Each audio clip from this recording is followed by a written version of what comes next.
오늘 묵상할 말씀은 예레미야 10장 17절에서 25절 말씀으로 깨닫게 하시려는 징계에 대해서 말씀 보겠습니다.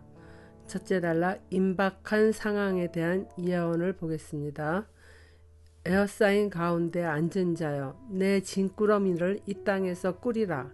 여호와께서 이와 같이 말씀하시되, 보라, 내가 이 땅에 사는 자를 이번에는 내던질 것이라. 그들을 괴롭게 하여 깨닫게 하리라 하셨느니라.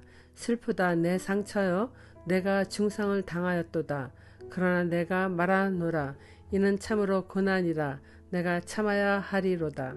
내 장막이 무너지고 나의 모든 줄이 끊어졌으며 내 자녀가 나를 떠나가고 있지 아니하니 내 장막을 세울 자와 내 휘장을 칠 자가 다시 없도다. 목자들은 어리석어 여호와를 찾지 아니하므로 형통하지 못하며 그 모든 양떼는 흩어졌도다. 들을지어다 북방에서부터 크게 떠드는 소리가 들리니 유다 성읍들을 항폐하게 하여 승냥이의 거처가 되게 하리로다. 하나님은 오랫동안 심판에 대한 예언으로 유다 백성들이 죄의 길에서 돌아서기를 기다리셨으나 이제는 심판이 문 앞에 이른 상황임을 알립니다. 마침내 적들이 유다 성읍들을 둘러 일촉즉발의 침략의 시간이 된 것입니다. 돌이킬 수 없는 상황이 되었으니 피난을 가는 보따리든지 적에 의해 포로로 끌려가든지 살고 있던 집에서 떠나야 하는 상황이 된 것입니다. 그러니 각자의 진꾸러미를 꾸미라 하십니다. 이와 같은 하나님의 말씀을 예언하는 예레미야는 매우 슬퍼하며 한탄합니다. 민족이 당하는 심판이 곧 자신이 받는 아픈 상처로 동일시한 슬픔이지만은 그것에 대하여 항의할 수 없습니다. 예레미야는 자신이 속한 민족이 하나님께 불순종한 결과이므로 그 대가를 온전히 치러야 될 것에 대하여 고난을 참아낼 것이라 말합니다. 그리고 하나님은 자신이 내린 심판이지만은 하나님의 백성인 유다의 장막들이 침략자들에 의해서 무너지며 자녀인 유다 백성이 흩어지는 모습에 아파하십니다. 이제 다시 장막을 세울 자와 휘장을 칠 자가 다시 없다 하십니다. 이러한 재난 가운데서도 하나님의 말씀을 가르치는 지도자들은 어리석기만 하여 여호와 하나님을 찾지 않습니다. 그들은 하나님을 바로 알지 못하며 직분만 가진 거짓 종교 지도자들이었습니다. 유다가 이러한 심판을 받게 된 것은 자신들조차 하나님을 제대로 아는 믿음이 없으니 백성들에게 하나님의 율법을 올바로 가르치지 않은 탓입니다. 하나님의 백성을 가르칠 책임을 받은 제사장이며 율법학자들이지만은 여호와의 언약의 말씀을 그들은 온전히 믿지도 않았으며 오로지 자신의 높은 직위를 내세워 백성들의 지도자 노릇만 하였던 것입니다. 당시 유대 사회는 이들이 백성을 다스리는 권한을 위임받은 최고의 지도자들이었지만은 실제는 하나님과 교통하지 않는 거짓 선생들이었습니다. 결국 이러한 목자들로 인해 모든 양떼가 흩어지는 상황이 벌어집니다. 북방에서 쳐들어오는 바벨론의 느부갓네살 군대가 밀려 내려오며 큰 함성을 지릅니다. 이제 곧 그들은 유다 성읍들을 항폐하게 짓밟아 무너뜨리니 주민들이 살던 성읍들은 이제 짐승들이 먹을 것을 찾아 드나드는 장소가 된다고 합니다. 하나님은 이처럼 지금도 우리들의 삶에 관여하시며 자녀인 우리들이 옳지 못한 삶을 살아갈 때는 환경을 통해서 또는 사랑하는 가족이나 믿음의 지인들을 통해서 계속해서 우리에게 말씀하시는 분입니다.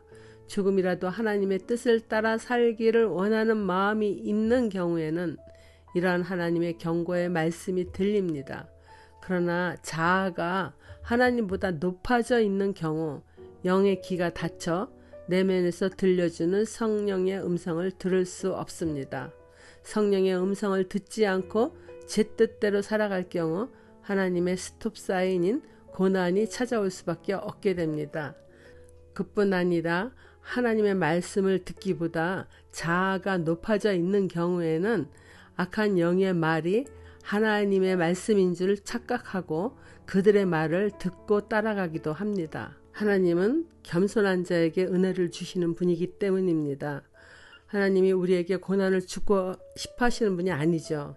임박한 심판이 이르는 순간에도 예레미야가 백성들에게 이제라도 무너질 성읍에서 죽음을 당하지 않도록 진꾸러미를 챙겨 목숨을 부지하는 곳으로 달아나라고 하는 이 말은 하나님의 말씀입니다. 그러므로 내 인생이니 내 뜻대로 내 맘대로 사는 것이 아니라 전능하신 하나님과 동행하는 삶을 살기 원하는 믿음의 사람이 의인입니다. 지혜로운 사람입니다. 적용 질문입니다. 지금 나를 외워싸는 어려움은 무엇입니까? 이 상황에서 내가 들어야 할 하나님의 말씀은 무엇입니까? 오늘 내가 잘 참으며 당해야 하는 일은 무엇입니까? 또 인정해야 할 나의 죄는 무엇입니까? 예레미야의 중보기도에 대해서 보겠습니다. 여호와여, 내가 알거니와 사람의 길이 자신에게 있지 아니하니 걸음을 지도함이 걷는 자에게 있지 아니하니이다. 여호와여, 나를 징계하옵시되 너그러이 하시고 진노를 하지 마옵소서. 주께서 내가 없어지게 하실까 두려워하나이다. 주를 알지 못하는 이방 사람들과 주의 이름으로 기도하지 아니하는 족속들에게 주의 분노를 부으소서. 그들은 야곱을 씹어 삼켜 멸하고 그의 거처를 항폐하게 하였나이다 하니라. 예레미야는 피조물인 모든 인생이 창조자 하나님에게 속해 있음을 잘 알고 있습니다. 인생의 걸음을 지도함이 인생을 살아가는 그들에게 있는 것이 아니라 삶을 바르게 살아가는 방법을 아시며 지도하시는 분은 여호와 하나님이시라는 것입니다. 그분은 모든 인생을 돌보며 의의 길로 인도하기 원하여 통제하시는 분이십니다. 그러나 어떤 사람들은 생각하기를 내 인생은 내 것이다 라고 말하기도 하지만 이러한 말은 아무 일 없이 평안하게 살고 있는 동안에만 할 수 있는 말입니다. 생각지 못한 위기 상황을 만나게 되면은 그들 역시 자신의 생명을 스스로 주관할 수 없음을 깨닫습니다. 예수님은 2000년 전 이 땅에 오셔서 우리에게 몸은 죽일 수 있으나 영혼을 죽일 수 없는 사람들을 두려워하지 말라고, 영혼과 몸을 모두 지옥에 던져 멸망시킬 수 있는 분을 두려워하라 하지 않았습니까? 누가복음에는 이 말씀에 대해서 너희가 누구를 두려워해야 할지 알려주겠다. 죽인 후에 지옥으로 던질 권세를 가진 분을 두려워하여라. 그렇다 내가 너희에게 말한다. 그분을 두려워하여라. 누가는 예수님의 중요한 가르침을 좀 더 알아듣기 쉽게 확실하게 표현해 준 것 같습니다. 예레미야는 항폐케 되는 유다 성읍을 내다보며 민족을 대신하여 하나님의 자비를 구하는 중보기도를 드립니다. 유다 백성이 징벌받을 행동을 하였지만은 이들이 완전히 멸망되지 않기를 탄원하는 것입니다. 하나님의 도구로 쓰임받는 것을 모르는 이방의 침략자들에게 엄격한 주의 분노를 부어달라 합니다. 그들은 하나님의 뜻에 의해 쓰임받는 줄을 모른 채 하나님의 백성에게 도에 지나친 불의를 행하기 때문입니다. 마치 유다 백성은 씹어 삼켜 다시는 회복될 수 없을 정도로 잔혹한 행위를 하기 때문입니다. 이와 같은 예레미야의 중보기도로 바벨론 역시 머지않아 결국 페르시아에 의해서 무너지고 맙니다. 우리는 기도를 한 뒤 즉시 응답이 없을 경우 하나님이 듣지 않으신다 생각합니다.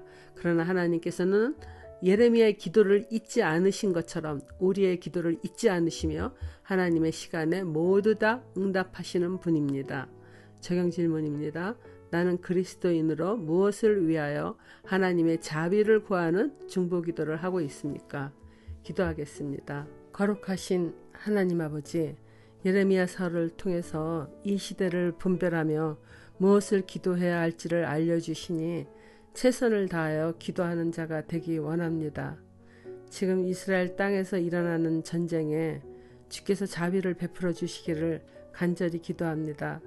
물론 하나님의 뜻이 이루어져야 하는 줄 아오나 이스라엘과 이란의 전쟁이 더 크게 확대되어질까 매우 염려됩니다.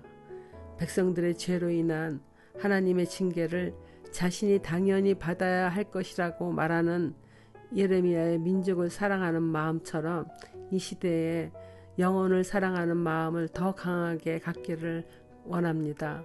예수 그리스도께서 말씀하신 그날이 임박한 시대를 살아가는 줄 아오니 여전히 세속에 머무는 삶을 사는 자들에게 복음의 나팔을 크게 불 수 있는 담대함을 주시옵소서. 부디 주께서 친히 영혼들을 깨워주시기를 예수님 이름으로 기도드리옵나이다. 아멘.